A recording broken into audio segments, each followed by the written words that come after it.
Cette semaine, dans Carnet de santé, nous explorons le fardeau des maladies infectieuses virales en Afrique. Les virologues africains cherchent des solutions aux maladies virales émergentes et récurrentes. Ensuite, nous verrons ce que la fréquence de vos selles révèle sur votre état de santé. Enfin, la hausse des taux de cancer met au défi le système de santé du Kenya. C'est dans cette édition de Carnet de santé.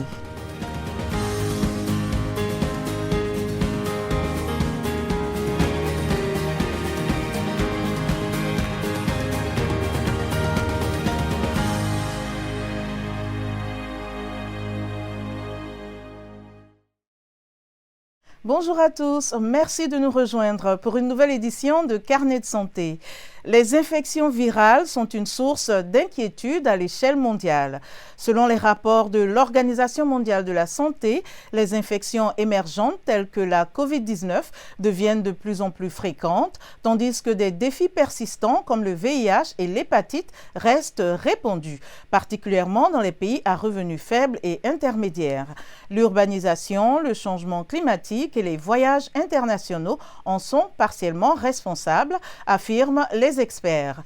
Des virologues venus de toute l'Afrique se sont récemment réunis à Abuja, la capitale nigériane, pour tenir des discussions et explorer des recherches révolutionnaires et des solutions permettant au continent de faire face aux menaces virales émergentes et récurrentes. L'Afrique dépend fortement de l'aide étrangère pour répondre aux épidémies, mais les virologues africains assurent que cela pourrait bientôt changer. Timothy Obiezu nous en parle depuis Abuja.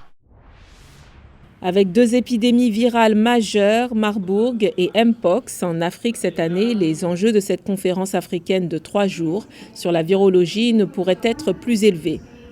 Mais les solutions locales aux virus et aux épidémies en Afrique sont au cœur du dialogue.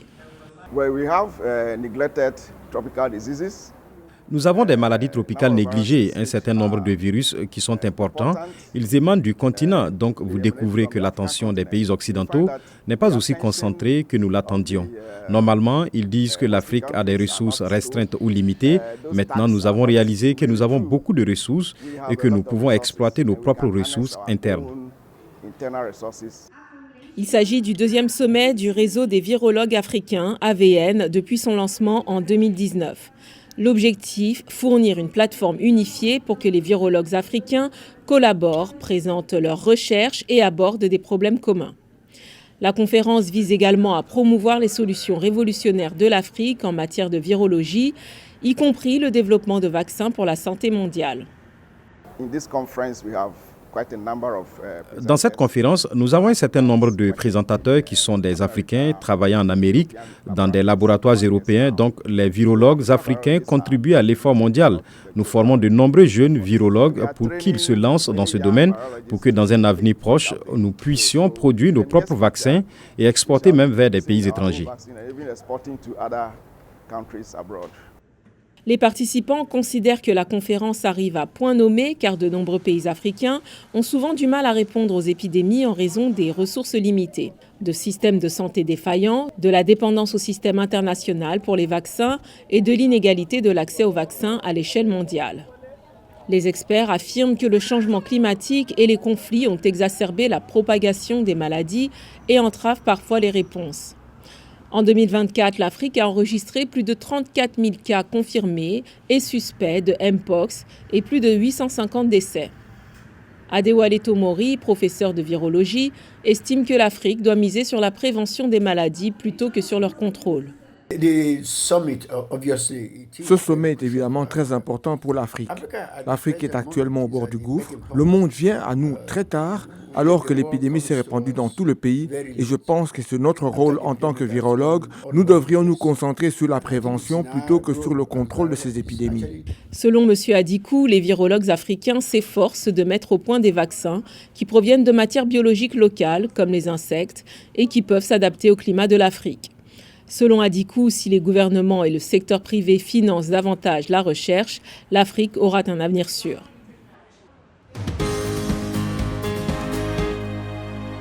Quel virus vous préoccupe le plus en ce moment et que devrait-on faire de plus pour prévenir la propagation des virus dans votre communauté? Voici quelques réactions de la RDC. L'épidémie qui me préoccupe beaucoup actuellement, c'est le Mpox, parce qu'elle est très contagieuse et si elle continue avec cette intensité dans notre communauté, elle risque de nous exterminer. Pour me protéger, je suis à la loupe les conseils des professionnels de santé, je respecte les mesures barrières et lorsqu'on va nous demander de nous faire vacciner, je ne vais pas hésiter pour ma protection. Il faudrait que les autorités sanitaires intensifient la vaccination, accentuent les campagnes de sensibilisation de masse, mais aussi du fait qu'il se transmet aussi rapidement par les rapports sexuels, il faudrait qu'on rende disponible des lots de préservatifs. L'assainissement présente un défi dans beaucoup de ménages et fait surgir le choléra dans la ville. Il y a beaucoup d'endroits où l'eau de pluie stagne. Il n'y a presque plus de poubelles dans des parcelles. La densité de la population devient trop forte. Nous buvons de l'eau du lac qui parfois n'est pas aussi disponible sur les robinets. Bref, la population est exposée à l'épidémie du choléra que les autorités ne savent pas contrôler. J'ai constaté que la propagation du choléra dépend de la négligence de nos populations. Nous ne respectons presque pas les mesures d'hygiène. Et si vous faites un tour dans des camps des déplacés, vous constaterez que les gens sont entassés dans des petites cabanes et cela ne les épargne pas de la contamination.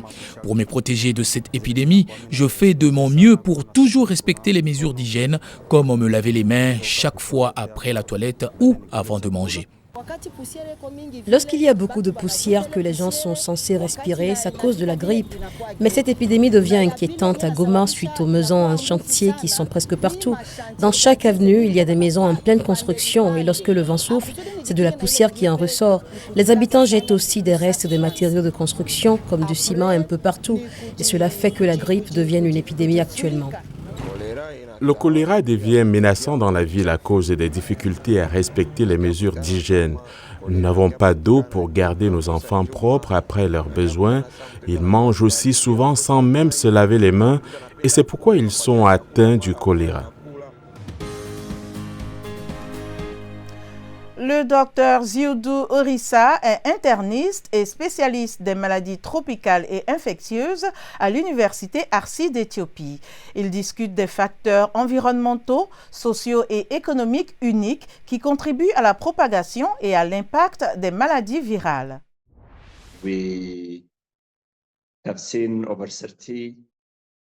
Nous avons vu plus de 30 infections virales différentes réapparaître au cours des 2 dernières années. Le grand défi est donc, avant tout, de sensibiliser la population. En raison de l'augmentation de la population, l'impact sur l'agriculture est également énorme. Le bétail et l'interaction avec le bétail, l'interaction avec les animaux sauvages qui sont à l'origine de l'infection. Ensuite, il y a la méthode de surveillance. Il faut une méthode de surveillance solide qui doit être soutenue par une collaboration nord-sud, car cela nécessitera un certain degré de transfert de compétences et de technologie. L'autre volet concerne les méthodes de prévention. L'une consiste à investir dans le développement de vaccins et de médicaments, à améliorer la qualité de vie, y compris l'assainissement, l'éducation et la malnutrition, qui suppriment l'immunité et contribuent à l'apparition des maladies graves en général, mais pas seulement, pour les infections virales également. Cela fonctionne donc pour les autres maladies, je veux dire les maladies infectieuses. L'autre aspect est l'amélioration du nombre de travailleurs de la santé. C'est une question qu'il faut prendre au sérieux.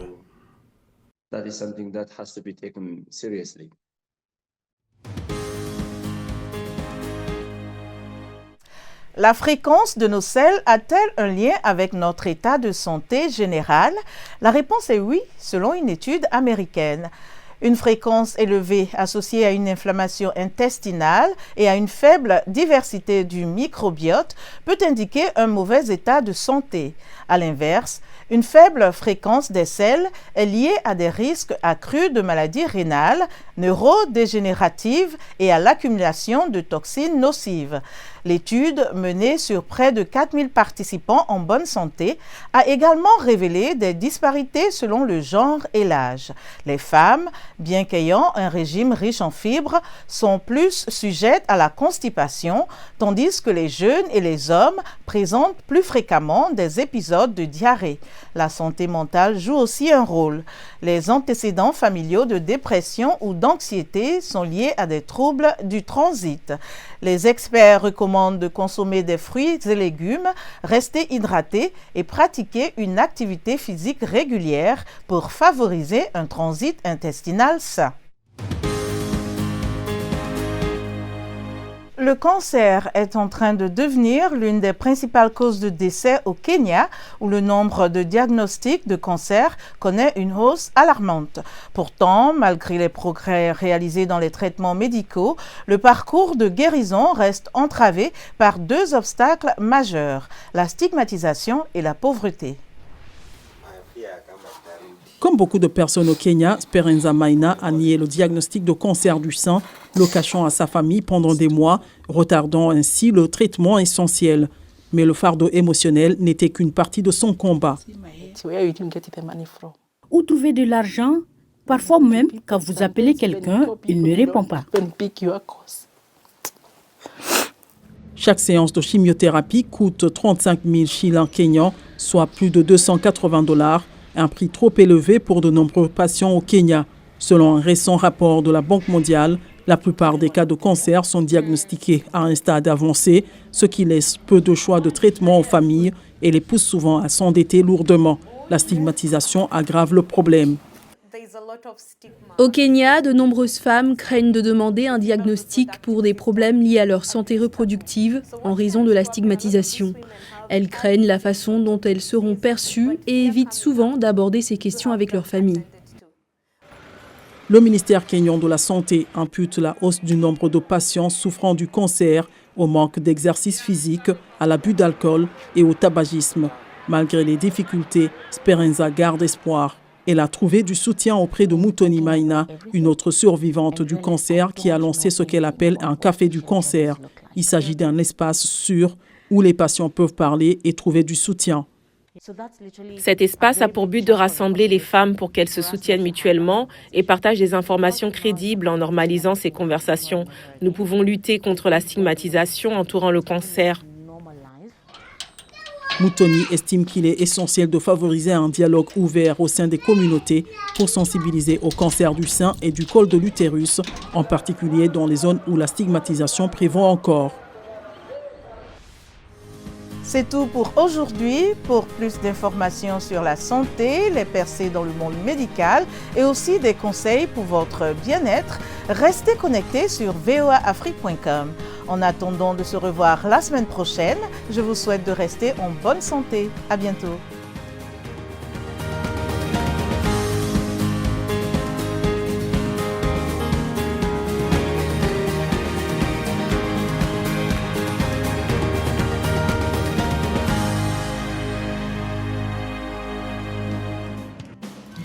Santé, bien-être, sport, beauté, nouveauté.